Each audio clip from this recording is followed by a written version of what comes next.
లభిస్తుంది. ఎలాగా చెబుతా. పద్మపురాణం అక్కడ పారాయణ చేయమని శాస్త్రం.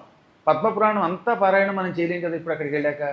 5 రోజులు అక్కడ ఉండి పాంచాహ్నిక దీక్షతో పద్మపురాణంలో భూమిఖండం అని ఒక ఖండం ఉన్నది. ఏం ఖండం?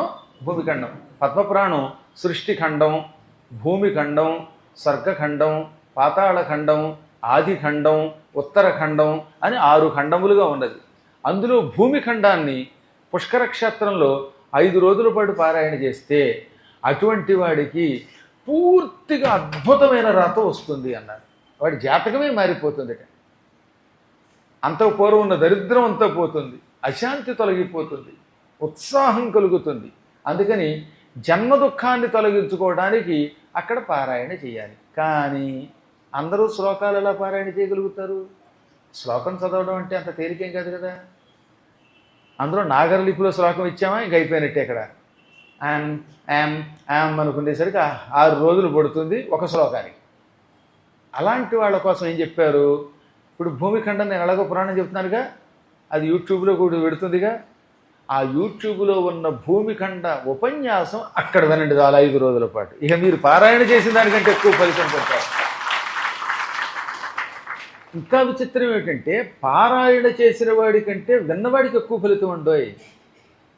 వక్తారం పృచ్ఛకం శ్రోత్రూన్ అని భాగవతం చెప్పింది. భాగవతం ఉపన్యాసం చెప్పేవాడిని, ప్రశ్నించేవాడిని, శ్రోత్రులు వినేవారిని సమానంగా పవిత్రులు చేస్తుంది.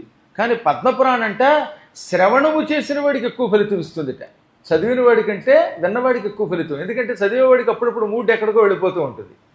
పైగా అర్థం లేకుండా చదవచ్చు. ఒక్కోసారి శ్లోకాలు చదివే వాళ్ళందరూ దాన్ని అర్థం చేసుకు చదువుతారా? అసంభవం అర్థం చేసుకు చదవాలంటే. కానీ వినడం తేలిక కదా. ఇంత తేలిగ్గా చెప్పాక ఇది కూడా అర్థం కాలేదంటే వాళ్ళ కర్మ. నాకు అర్థం కాలేదన్నారంటే వాళ్ళ పూర్వజన్మ కర్మ నాటి. ఏది నేను చెప్తే కూడా అర్థం కాకపోతే ఇంక వాటిని బాగు చేయడం ఈ ప్రపంచంలో ఎవడి వల్ల కాదు. ఎందుకని అసలు సహజంగా నా శైలి చాలా సులభంగా ఉంటుంది.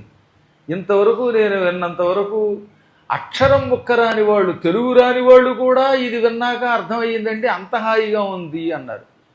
కాబట్టి కొంచెం నయ్యం. ఏమో అది కూడా అర్థం కాని వాళ్ళు ఉంటారు. కాబట్టి అప్పుడేం చేయాలన్నమాట, అర్థమైన వాడేమో వినండి, విని ధరించండి. అర్థం కాని వాడు చదివి ధరించండి. ఈ రెండూ చేయలేరు, చదవలేరు, వినలేరు. కొంతమందికి విన్న అర్థం కాదు. 2 4 అని చెప్పాక నాయన 2 ఎంత అంటే 2 అండి, రే 2 ఎంతరా అంటారు.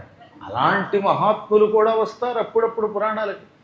ఏది 6 సార్లు 2 4 అని చెప్పాక 7వసారి పలికితే వీళ్ళ వరకు ఎక్కడో ఉంటుందన్నమాట.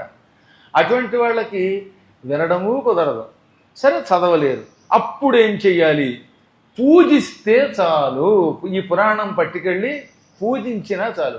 పూజితం యద్గృహే నిత్యం శ్రీమత్ పద్మ పురాణకం ధర్మమర్థం చ కామం చ మోక్షం చ లభతే నరః. ఈ పుస్తకం ఏ ఇంటిలో భక్తితో పూజింపబడుతోందో ఆ ఇల్లు ధర్మ అర్థ కామ మోక్షములనే 4ంటికి నివాస స్థానం అవుతుంది. అలా పూజించిన వాడు ఈ 4 పొందుతాడు. ముందు ధర్మం పొందుతాడు, ధర్మంతో అర్థం పొందుతాడు, అర్థంతో కోరికలు తీర్చుకుంటాడు, కామంతో మోక్షం పొందుతాడు. అంత సులభమైనది ఈ పుస్తకం. అందువల్ల జీవితంలో ఒకసారైనా ఆ క్షేత్రానికి వెళ్ళాలి. అక్కడ చేసే గాయత్రీ ఫలం ఒకసారి చేస్తే 1000 రెట్లు ఫలితం ఇస్తుంది. అందుకని చెప్తాను, ఒకసారి పారాయణ చేయండి అక్కడ. అప్పుడు ఆ ఒకసారి పారాయణ ఎంత అవుతుంది?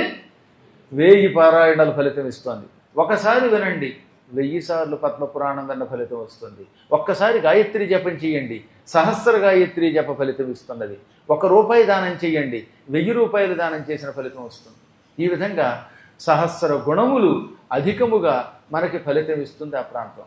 ఆ ప్రాంతంలో ఉన్నంత వరకు కూడా కొన్ని నిషేధాట. మాంసం నిషేధం.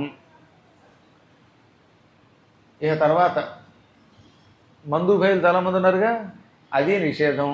అక్కడున్న నియమ నిష్టలతో పారాయణ చేస్తున్నప్పుడు, పారాయణ చేయనప్పుడు మీ కర్మ, అది నేనేం చెప్పలేను. పారాయణ పరులకు కొన్ని నియమాలు చెప్పారు, వినేవాడికి కొన్ని నియమాలు చెప్పారు. ఆమిషము, మధుపానము, ధూమపానము ఇవి నిషేధం. కుదిరితే నేల మీద చాపేసి పడుకోండి. ఇప్పుడు కలియుగంలో నేల మీద ఎక్కడ కూర్చుంటారు? అందుకని నేల టిక్కెట్ తీసేశారు. పూర్వం వచ్చినప్పుడు నేల టిక్కెట్ అని ఉండేది. ఇప్పుడు లేదు, అంత గోల టిక్కట్టే. అందువల్ల ఇప్పుడు కలియుగం కనుక ఒక దర్భ పట్టుకెళ్ళండి. ఆ దర్భ వేసుకుని మంచం మీద పడుకుంటే అది ఎటువంటి దౌర్భాగ్యపు మంచమైనా అక్కడ ఉన్నవాడికి నియమనిష్టలకి భంగం కలగదు, దోషాలు ఉండవు. ఎందుకంటే అక్కడ ఏ హోటల్లోనూ రూమ్ ఇచ్చాక ఆ మంచం మీద ఎవడు పడుకున్నాడో ఏం తెలుసు. అక్కడంతా మీలాంటి పుణ్యాత్ములు రారు కదా, పాపిష్టాలు కూడా వస్తారు. అందులో పక్కన ఎడారిల్లో రాత్రిపూట డేరాలు వేసి భలే భలే మంచి అద్భుతమైన ఉత్సవాలు జరుపుతారు. అందులో మన లెవెల్ ఉత్సవాలు ఉంటాయి, ఇతర మహానుభావులు కొంతమంది ఉంటారు. అలాంటి వాళ్ళు కూడా ఒక్కోసారి హోటళ్లలో బస చేస్తారు కనుక ఒక్క దర్భ వేసుకోమన్నారు. ఏమన్నారు? ఒక్క దర్భ. ఈ దర్భ వేసుకుంటే ఈ పాపం విదర్భ దాకా పారిపోతుంది. ఇక మళ్ళీ అక్కడ ఉండమంటే ఉండదన్నమాట. ఇక బ్రహ్మదేవుడు గురుస్వరూపుడు కనుక అక్కడ ఉన్నప్పుడు వందే గురు పదద్వంద్వం అవాంగ్మానస గోచరం రక్తశుక్ల ప్రభామిశ్రం అతర్క్యం త్రైపురం మహ అనే మంత్రాన్ని భక్తి శ్రద్ధలతో వీలున్నంత వరకు జపం చేయండి. గాయత్రి మంత్ర జపం అందరం చేసుకోలేనప్పుడు, ఉపనయనం కానప్పుడు స్త్రీల కోసమని మంత్రానుష్ఠానం తెలియనటువంటి వాళ్ళ కోసం, ఎవరి కోసం? మంత్రానుష్ఠానం తెలియని వాళ్ళ కోసం వ్యాసుడు ఆ మంత్రమును శ్లోక రూపంలో అందించాడు. చెప్పండి అందరూ కూడా. యో దేవ సవితాస్మాకం ధియో ధర్మాదిగోచరా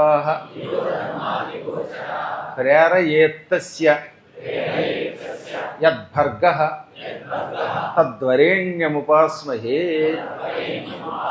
ఇది గాయత్రి మంత్రమే ఇలా శ్లోక రూపంలో పెట్టాడు. ఈ శ్లోకాన్ని విన్నా, జపం చేసుకున్నా, లేక ఇతరుల ద్వారా వినిపించుకున్నా, రాసినా ఇక అపూర్వమైన ఫలితం వస్తుంది.